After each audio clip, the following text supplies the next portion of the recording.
Hey everyone, so I had the sudden urge to do something a little bit different today, so I'm going to do a bookshelf tour. I have an awful lot of books and a lot of them are kind of not here with me, but the ones that I do read a lot are on my little shelf and I'd like to show them to you. This is my bookshelf. It's really quite messy and there's a lot of stuff over here which we don't want to worry about. It's all my schoolwork piled up.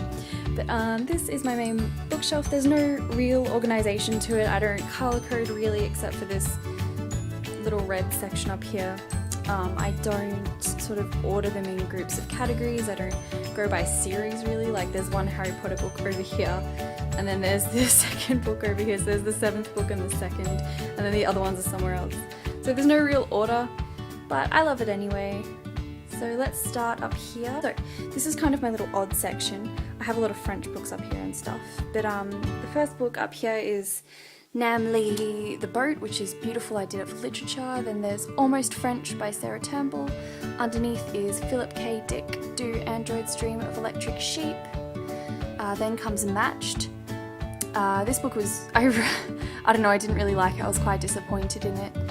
I can do a review on that, but it wouldn't be entirely positive. An Asterix comic that I got for my 18th birthday from one of my French students because I tutor French.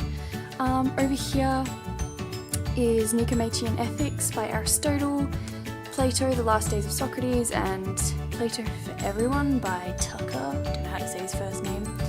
And there's my Belgian exchange student. But these are sort of my philosophy class books. And I forgot this little book in here. Puppy Wyatt est un sacré numéro. I think un sacré numéro in French kind of means like a special one, like a special number, kind of a unique person. I've never actually read this book. I don't know, it just sort of appeared one day, so maybe I'll give that a read. So going down under here I have all my read books. So here I have the Creative Writers Workshop, which I picked up at a Foyles in London. I thought it was quite appropriate. Next is Madame de Pompadour, which is kind of like a historical novel thing, I guess. To Kill a Mockingbird, Harper Lee, Catcher in the Rye, The Great Gatsby, Fitzgerald, love that book. Fahrenheit 451, 451. I've never actually completed reading this one. My very favourite, very travel-worn copy of How I Live Now by Meg Grossoff. This is my favourite novel ever in the world. Up here is a young adult novel called Keturah and Lord Death. I love this book, it's very beautiful. Then comes Si Jamais by Meg Grossoff. It's a French translation of Just in Case. Then there comes The Bell Jar by Sylvia Plath, Margaret Atwood, Life of Pi. This is The Handmaid's Tale, Eat, Pray, Love, Vivian vs. the Apocalypse. Wildwood Dancing by Juliet Marília. This is another one of my favourite novels of all time. It's a young adult novel, it's a fantasy novel. I'll do a full review on that because I love it so much. Hamlet, which I don't want to read again. Lonely Planet France Guide, Lonely Planet Paris Encounter. The Help, which was given to me by my host mother in France. Up here I have some little odd ones. Travel Writing by Lonely Planet, which is a really great book. If any of you interested in travel writing, I'd highly recommend it. And then there's The Wizard of Oz, which I've never read and don't plan on reading. And down here I have my travel journal from some time I spent in France, and Style Guide, which is kind of like a grammar guide which my dad got me because I suck at grammar even though I want to be a writer.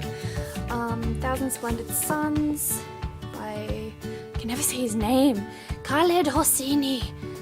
Harry Potter, Deathly Hallows, Hunger Games, Catching Fire, The Aunt Story by Patrick White. This has a beautiful cover, look at that cover, isn't that gorgeous? Who's Afraid of Virginia Woolf, which is just pink and grey. Pink is my least favourite colour. Then I have my French dictionary. This dictionary is so much in France that the cover fell off, and the pages are just full of annotation. Then I have Questions of Travel by Michel de Creyser. Then I have this book of like French landscapes, which is a gift. My Bruce family's friends when I was there, they were lovely to give that to me. It's a beautiful book. Then I have another one of my favourite novels, Burial Rites by Hannah Kent. Look at that cover. I think I included it in one of my earlier videos, but I probably didn't do it justice. This is an amazing book. Another one of my favourite books. They're both kind of large, so they go over here. Another beautiful cover. Not sure if you can really see it. Looks like that, and it's Kate Forsyth, The Wild Girl. Kate Forsyth is one of my favourite authors, and I sort of methodically collect all of her books, and this one is one of my favourites by far, along with the Witches of Elianan series, which I did a review on recently. Then I have a very annotated copy of Grimm's Fairy Tales. I'm really into fairy tales, so I sort of collect little stories from in here, and then I retell them in my own words and sort of adapt them. That's one of my favourite things to do. Fairies, Elves and Goblins is another sort of classic folklore book, and I think I did include this in one of my earlier videos, but the cover is gorgeous and it's just full of these like beautiful illustrations. It's a really beautiful book. It's full of all these interesting lost fairy tales of England, Ireland and Scotland, and I just find it so gorgeous. Second Harry Potter, Chamber of Secrets. Then under here I have Jane Austen Complete Collection. It has all of them in there. I have only read a few Jane Austen novels really, but I like Jane Austen, so I enjoy a good Jane Austen movie. Here I have, out of order, my favourite childhood series, or one of my favourite childhood series, by a really beautiful author called Alexandra Adornetto. She was 13, I think, when she wrote these, 15 when they got published.